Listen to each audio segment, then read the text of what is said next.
All right, what's on the bench? I've wanted one of these for quite some time now. These are very useful when you're doing power supply designs and power supply reviews, right? People send me things and I need to test them. And so it is a DC load, and it's a really nice one. There are various makers of these things. This one's by BK Precision. I don't think I've ever owned anything by BK Precision, but they make good things.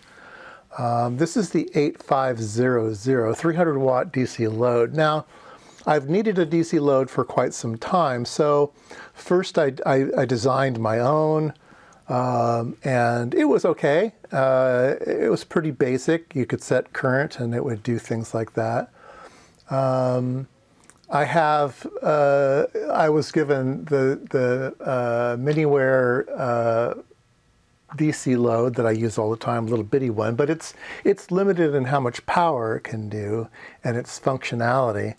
And this is kind of, this is kind of the big boy stuff. This is what you want. So let's go ahead and turn it on. It's got a really nice display. So it has different modes. It can do constant current, it can do constant voltage, it can do constant power, and it can do constant resistance. So that's really nice. And it can also do pulses and basically arbitrary steps. So you can step, like say different current levels. Like a product doesn't always consume the same amount of current. You might have a motor, or you turn on a disk drive or something like that, and you get steps in current. You can program this thing to have this nice waveform, and you can tell it to run the waveform, and it'll do those pulses and stuff. So it has all of the bells and whistles. It's pretty easy to use. If you want to output a constant current, you say, well, what kind of current? I'll say 0.1 amps, and then if I hit on, it's drawing 0.1 amps, and then this is a compliant voltage on the power supply I have it hooked to. Same thing if you wanted to do constant voltage, you'd put in the voltage that you wanted. Let's say we want constant power. Let's say we want 2 watts. Okay, so we'll say we want 2 watts. Now when we turn that on, it says, okay, well, at this voltage and that current, that's 2 watts. And so it will remain whatever it takes, whatever current levels, it will change this in order to create the constant power. And then you can say, okay, well, I want constant resistance. So you can say I've got a resistor. Let's say it's 50 ohm resistor. It's 50 ohm resistor. And a 50 ohm resistor is going to give you 0.1 amps. So it's if I change the voltage here, it will still use that resistive value as you change the input. So it'll do all of those things, which is super, super cool.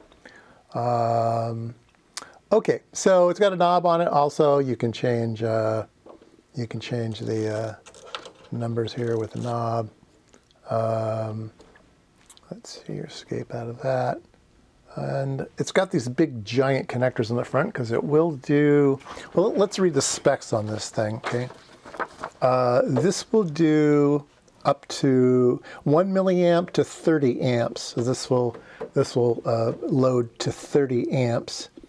And then voltage-wise, it's compliant from 0 to 120 volts. And then within those voltages and currents, you're limited to 300 watts, okay?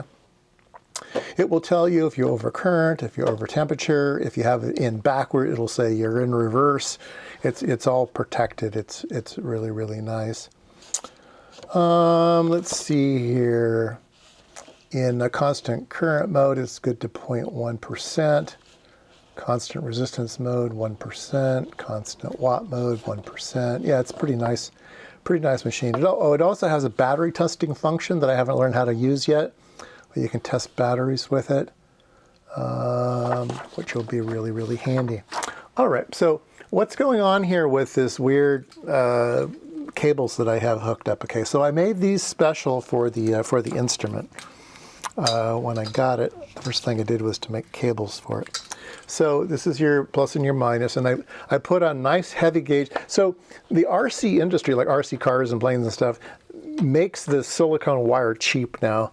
So this is really nice silicone wire that you can get on like AliExpress and things like that. So I love this stuff. So I had some 12 gauge laying around. So I have 12 gauge silicone wire on it. All right. And I went to these nice solid copper grabbers, so I can put in a lot of current through the system here. Now, my other DC load, I really like having a remote sense, so there's no voltage drop in the current wires. And so I have put on an extra wire here. So I have sense wires going all the way up to here. Now those sense wires, there's no way to attach them in the front. Let's go ahead and turn this off so I can spin it around. So in the back there is a terminal here that has the sense wire. So I have the sense wires just kind of coming around up to the front. So that's where they go. There's also an external trigger that you have here, and then a TTL level RS-232 serial connection here. If you want to control this thing remotely. So yeah, it's going to be a nice instrument. I've used it already, and it will come in handy for testing things. Yes, indeed. Anyway, BK Precision 8500. They make other models too, but I got this for 190 bucks with free shipping, which I thought was a very good price for it.